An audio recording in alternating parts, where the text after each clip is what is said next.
Assalamualaikum warahmatullahi wabarakatuh.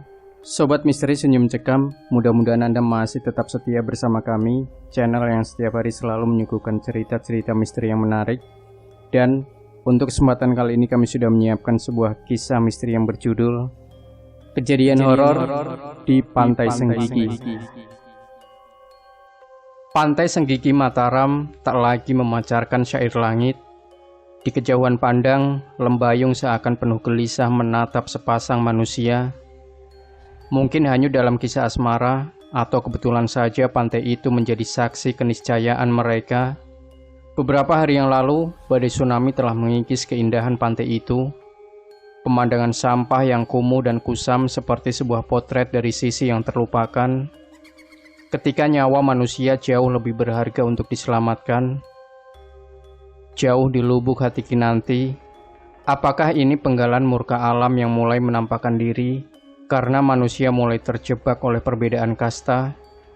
Entahlah, Kinanti hanya berusaha mengikis dan membantah pikirannya sendiri. Pikiran manusia tak akan mampu membaca isyarat alam yang memang sudah menjadi garisan takdir. Tuhan tak pernah salah ketika memberi cobaan kepada manusia. Kinanti tersenyum seakan mampu mengalahkan pikirannya sendiri. Ia tak mampu membedakan di mana garis nasib dan takdir. Seharusnya beberapa minggu lagi pembuatan sinetron yang berlokasi di Pantai Senggigi bisa diselesaikan sesuai jadwal yang disusun oleh tim. Ingatan ini menghentak pikiran Kinanti, kemana Dimas pergi. Dimas adalah sutradara dalam pembuatan sinetron ini, tetapi saat-saat seperti ini, pasti semua kru mengalami shock. Seketika itu juga, tiba-tiba pikirannya melayang jauh. Bagaimana jika pembuatan film ini dilanjutkan di tempat lain? Pantai Kuta di Bali misalnya. Lagi-lagi Kinanti tak mampu menjawabnya. Kemungkinan terburuk, pembuatan sinetron ini harus dilupakan untuk selamanya. Komang Ayu Putri pernah bercerita kepada Kinanti di beberapa pantai selatan di Indonesia. Biasanya tiap tahun dilakukan acara ritual. Acara ini sebuah kepercayaan mendarah daging bagi turun-temurun yang dianggap sebagai bagian adat yang harus dijaga. Kinanti tersenyum di kamarnya.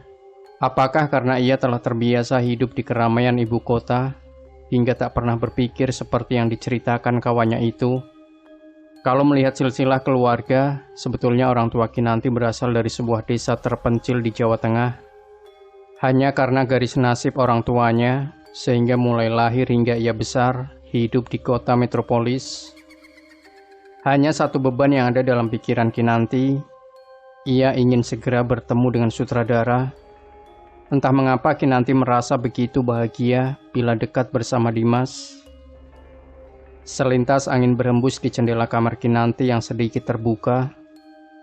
Entah apakah Kinanti berada dalam pikiran halusinasi, atau apa yang dilihatnya di antara hembusan angin itu, seperti bayangan tipis berkelebat menyibak tirai jendela kamarnya.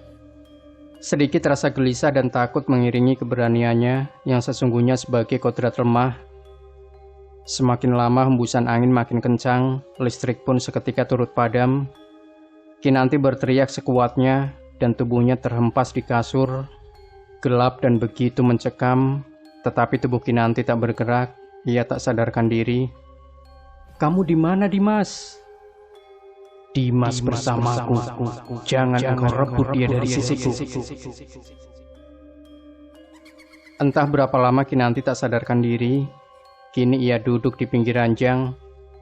Sinar cahaya telah merobek menembus pandangan gorden jendela kamarnya. Kinanti sadar sinar itu bukanlah lampu. Cahaya pagi telah membangunkannya. Jadi semalam ia telah tertidur dan betul-betul tak sadarkan diri. Tetapi bayangan wajah seorang perempuan telah mengusik pikirannya. Apa arti dari mimpinya semalam? Tetapi kenapa hal tersebut begitu jelas? Di sudut kamar hotel, sebuah figura lukisan terpasang, gambarnya pun kelihatan abstrak. Kinanti tak mampu menerka itu lukisan apa, tetapi apa pedulinya dengan lukisan itu? Ia bergegas menuju kamar mandi. Mungkin setelah mandi rasa penat tubuhnya akan hilang. Kinanti merasa begitu segar setelah mandi. Ada sedikit keanehan ketika Kinanti berkaca di sudut kamar. Bukankah di tembok ini tadi ada lukisan? Ia bergegas meninggalkan kamarnya menuju resto. Mungkin setelah makan bisa membuat pikirannya tenang. Tidak ada keanehan yang dirasakannya di sekeliling resto. Hanya di salah satu sudut resto, ia melihat ada seorang wanita duduk sendiri menghabiskan santapan yang ada di hadapannya. Kenapa wanita itu begitu mirip denganku? Gumam Kinanti dalam hati. Ia betul-betul sulit untuk menghapus kejadian aneh yang terjadi semalam. Langkahnya gontai meninggalkan resto hotel. Sesaat kemudian Kinanti meninggalkan hotel untuk menghibur dirinya. Ia sendiri tidak tahu kemana arah tujuannya. Sebuah taksi membawanya pergi meninggalkan hotel. Taksi itu menyusuri jalan-jalan sepanjang kota. Sedikit berbasa-basi, sopir taksi menyapa Kinanti yang sedari tadi hanya berdiam diri. Suara lembut itu menyadarkan Kinanti kalau ia sedang berada dalam taksi. Sudah sekitar setengah jam Kinanti tak berbicara sepatah kata pun. Kinanti hanya menoleh dari spion kaca taksi tersenyum tipis. Kegelisahannya tak mampu disembunyikannya. Ia tersadar kenapa setiap wanita yang bertemu dengannya wajahnya begitu mirip dengan bayangan wajah yang selalu memburu ingatannya. Senja makin merapuh menelusup dari jendela kamar hotel. Pemandangan yang sedikit menghibur Kinanti.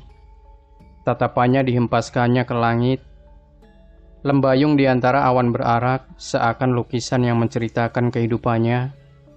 Masa-masa kecil dilewati dengan penuh kegembiraan, hingga akhirnya ia beranjak dewasa dan kemudian bertemu dengan Dimas yang membawa Kinanti dalam kehidupan fiksi. Sebuah kesepakatan untuk pembuatan film sinetron. Tiba-tiba Kinanti teringat dengan kawannya, Komang Ayu Putri.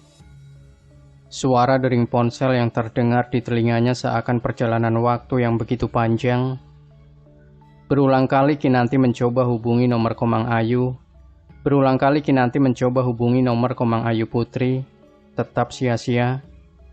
Tidak ada yang mengangkat panggilannya.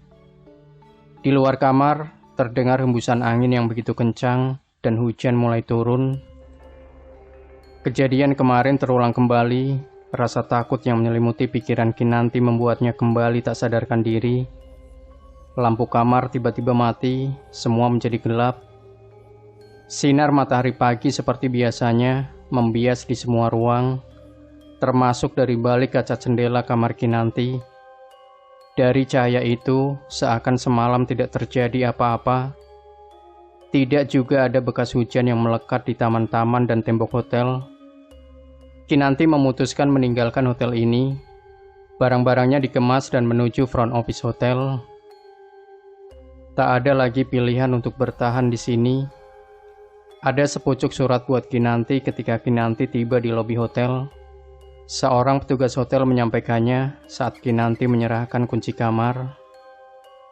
Entah surat tersebut dari siapa, petugas hotel pun tidak mengerti identitasnya. Jangan pernah mengambil Dimas dari sisiku. Isi surat tersebut sangat singkat. Tiba di bandara, Kinanti seakan tidak sabar untuk segera kembali ke tengah keluarganya. Secangkir kopi yang direguknya di resto bandara saat menanti pesawatnya betul-betul terasa pahit. Apakah itu sebuah cermin hatinya selama ia berada di kota ini? Entahlah. Seseorang menyapanya yang akhirnya ia tahu kalau orang tersebut juga salah satu kru film yang dibintangi Kinanti. Orang itu mengabari kalau Dimas sedang balik ke Jakarta karena dikabarkan istrinya meninggal dunia akibat kecelakaan. Jadi, perempuan yang selalu mengejarku itu istri Dimas. Apa yang dialami Kinanti seakan menjadi cerita misteri yang pastinya tak seorang pun akan percaya dengan apa yang telah dialami Kinanti. Langit menjadi mendung dan kelabu.